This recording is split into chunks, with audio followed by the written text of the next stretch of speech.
యేసుక్రీస్తు నామంలో పరిశుద్ధాత్మ ఆశీర్వాదమును ప్రతిరోజు పొందుకుంటున్న ప్రతి ఒక్కరికి హృదయపూర్వక వందనాలు తెలియజేస్తున్నాను. ఎంతో మంది ఫోన్ కాల్స్ లో తెలియపరుస్తూ ఉన్నారు, అమ్మా ఉదయకాలమే లేచి మేము పరిశుద్ధాత్మ ఆశీర్వాదాన్ని పొందుకుంటున్నాం. మాకు రోజంతా కూడా ఎంతో క్షేమంగా ఆరోగ్యంగా మా పనులు కూడా ఎన్నో కూడా జరిగించబడుతూ ఉన్నవి. మాకు చాలా సంతోషంగా ఉంది. రోజు కూడా దేవుని ఆశీర్వాదం పొందుకోవడం వల్ల ఆ యొక్క ఆశీర్వాదం విలువ మాకు తెలుస్తూ ఉందమ్మా అని చాలా మంది ఫోన్ కాల్స్ లలో చెప్తూ మాట్లాడుతూ ఉంటే చాలా సంతోషం అనిపిస్తుంది. నిజమే, ప్రతి ఒక్కరము కూడా దేవుడి ఆశీర్వాదము మనకి ఎంతో అవసరము.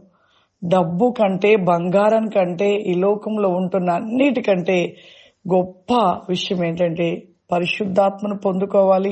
ఆయన ఒక ఆశీర్వాదం మనకు కావాలి. వాటికంటే ఒక గొప్ప విలువైనది పరిశుద్ధాత్మ ఆశీర్వాదం. ఆయన ఆశీర్వాదం ఉంటే మనము ఏ విషయంలో అయినా విజయం పొందుకుంటూ ఉంటాం.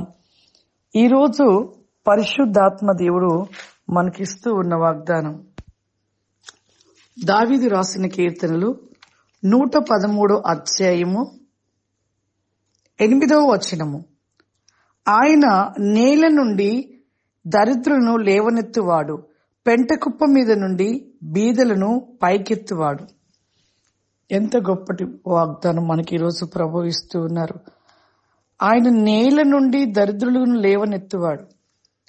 ఎంతో మంది ఒక లేని స్థితిని కలిగిన వాళ్ళను దేవుణ్ణి తెలుసుకొని దేవునిలోనికి వచ్చాక వాళ్ళని గొప్ప ఐశ్వర్యవంతులైన వారు ఎంతో మంది ఉన్నారు. దేవుడు నమ్మిన ప్రతి ఒక్క బిడ్డ కూడా దేవుడంట వారిని తలగానే ఉంచుతాడంట, తోకగా ఎప్పుడు ఉంచాడు. కానీ ఆ ఇచ్చే ఆశీర్వాదాన్ని మనం ఏం చేయాలంటే కాపాడుకోవాలి. మరి లేని స్థితి నుండి కూడా వారిని ఉన్న స్థితికి దేవుడు తీసుకొస్తాడు. పెంట కుప్ప మీద పడి ఉన్న బీదలను పైకెత్తుతాడంట.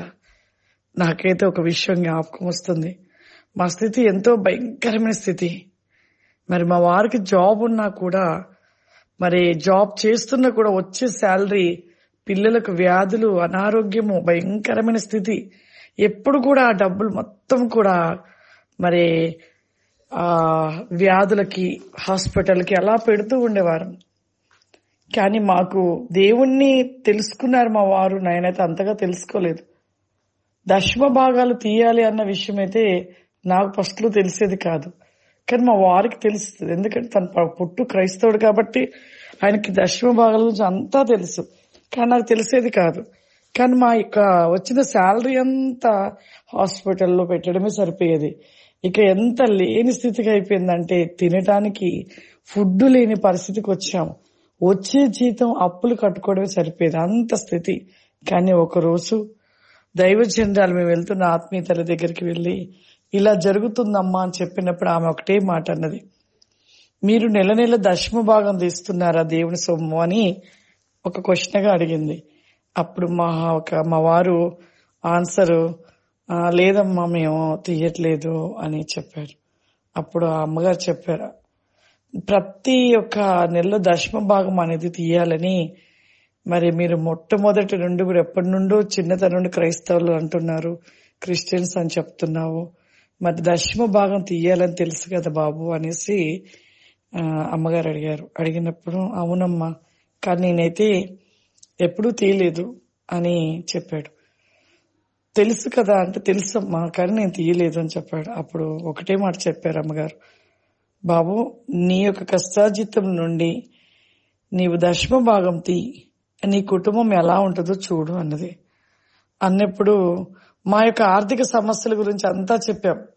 ఇలా ఇబ్బంది పడుతున్నామమ్మా, ఇలా బాధపడుతున్నాము, అసలు ఒక్క రూపాయి కూడా మా దగ్గర ఉండట్లేదు, అంతా అప్పుల పాలైపోయాము, పిల్లలకి ఎప్పుడు బాగోదు, అసలు ఏంటో ఈ సమస్య, చర్చికి వెళ్తున్నాము కానీ ఈ యొక్క సమస్యకి పరిష్కారం ఏమీ తెలియట్లేదు మాకు, ప్రతి వారం మందిరానికి వెళ్తున్నాం కానీ ఈ సమస్యలు ఇలాగే ఉండిపోతున్నవి అని ఇలా బాధతో చెప్పినప్పుడు ఆ అమ్మగారు అలా చెప్పారనమాట, మీరు దశమ భాగం తీసి చూడండి ఎలా ఉంటుందో అని చెప్పారు. ఒకే మాట.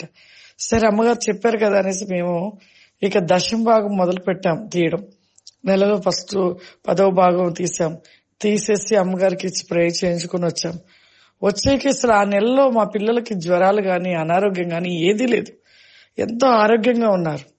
నాకు కూడా చెప్పింది అమ్మగారు ఏం చెప్పారంటే, అమ్మ నువ్వు స్త్రీ కాబట్టి ఇంట్లో భోజనం చేస్తాడు పిరికిల బియ్యం అనేది తీయాలి అని చెప్పింది. ఫస్ట్ నువ్వు భోజనం వండుతున్నావంటే ఖచ్చితంగా నువ్వు పిరికిల బియ్యం తీయాలమ్మా అని చెప్పింది. సరే అక్క తీస్తానమ్మా అనేసి నేను, అంటే అమ్మగారని మేము అక్క అని పిలిచేటోళ్ళము, సరే అని చెప్పేసి నేను ఇంటికి వచ్చేసి పిరికిల బియ్యం తీయడం మొదలు పెట్టాను. మార్నింగ్ రైస్ వండేటప్పుడు ఒక పిరికిలు తీసి ఒక బ్యాగ్ లో సంచిలో వేసేదాన్ని, ఈవినింగ్ మళ్ళీ వండేటప్పుడు మళ్ళీ ఒక పిరికిలు తీసి సంచులు, సండే రోజు తీసుకుని వెళ్ళేదాన్ని. అలా ఒక సండే తీసుకెళ్ళాను అంతే. ఇంకా నెక్స్ట్ సండే లోపు అసలు మా ఇంట్లో రైస్ ఉండవు, ఎప్పుడు కొనుక్కోవాలి అప్పు తెచ్చుకోవాలి. అటువంటి స్థితిలో ప్రక్కుంటే ఉంటున్న సిస్టర్ గారు, మీకు ఇలా రైస్ కావాలంటే చెప్పండి 4 క్వింటాల రైస్ వేయించుతాను, మీరు నెల కింద కట్టొచ్చు అనేసి ఆమె చెప్పి 4 క్వింటాల రైస్ వేయించింది. ఎంత ఆశ్చర్యం అనిపించిందో చూడండి. ఒక వారమే తీసాను పిరికిల బియ్యము, 4 క్వింటాల రైస్ ఇంట్లో వచ్చేస్తున్నాయి. ఇంకా అలాగే ఇంకా మా ఎప్పుడైతే దశమ భాగం తీసామో మా ఇంట్లో ఎవరికి వ్యాధి గాని అనారోగ్యం ఏమీ లేదు. అసలు ఇంకా అలా తీయడం బట్టి మా ఇంట్లో ఒక లేని స్థితి అనేది లేదు. ఇక ఎప్పుడు కూడా సమృద్ధిలోనే, మరి ఈ రోజు కూడా సమృద్ధిని కలిగి దేవుడు ఆశీర్వదించాడు. అంటే మన జీవితంలో దరిద్రతను మనము అవి తొలగిపోవాలి అంటే మనము ఖచ్చితంగా దేవుని విషయంలో ఆశీర్వాదాన్ని పొందుకునే వారుగా ఉండాలి. ప్రతి విషయంలో ఒక ఆశీర్వాదం ఉంటది. ప్రతిది ఇచ్చుటల్లో చేయటల్లో క్రియలను బట్టి ఒక్కొక్క ఆశీర్వాదాన్ని పొందుకుంటుంటాం. ఆ ఆశీర్వాదం మన కుటుంబంలో మేలు, అద్భుతమైన మేలులు కలుగుతూ అద్భుతమైన మేలులు జరిగించబడుతూ ఉంటాయి. అనేక విషయాలలో గొప్ప గొప్ప కార్యాలు జరుగుతూ ఉంటాయి ప్రియులారా. కాబట్టి మనను దేవుడు ఎప్పుడు కూడా తలగానే ఉంచాలని చూస్తూ ఉంటాడు. కాబట్టి ఆ తలగా ఉండాలి అంటే మనము దేవునికి ఇష్టకరంగా కూడా ఉండాలి. అందుకే పెంట కుప్ప మీద నుండి బీదలు పైకెత్తుతాడంట, ఆయన లేని స్థితిలో ఉన్నవాని లేవనెత్తుతాడంట. ఎంత గొప్ప వాగ్దానం దేవుడు ఈరోజు దేవుడు ఇచ్చాడు. ప్రార్థన చేసుకుందాం. సర్వశక్తివంతుడ దయగల తండ్రి, గొప్ప దేవ, పరిశుద్ధాత్ముడా, ఈ దినమున ఆయన ఈ యొక్క వాగ్దాన వేకమును బట్టి మా హృదయాల వేకమును మమ్మను మేము సరి చేసుకుని నీ మాట ప్రకారముగా నడుచుకునే కృప విక్రీషాల్ బికాస్ ఈ ప్రోగ్రాం చూస్తున్న ప్రతి బిడ్డను దీవించి ఆశీర్వదించండి. బలమైన అభిషేకము చేత నింపండి ప్రభా. దినముని ఆత్మ చేత అభిషేకము చేత ప్రతిని క్రోస్సుమైన కృప దయచేయమని యేసు నామమున తండ్రి, ఆమేన్. God bless you.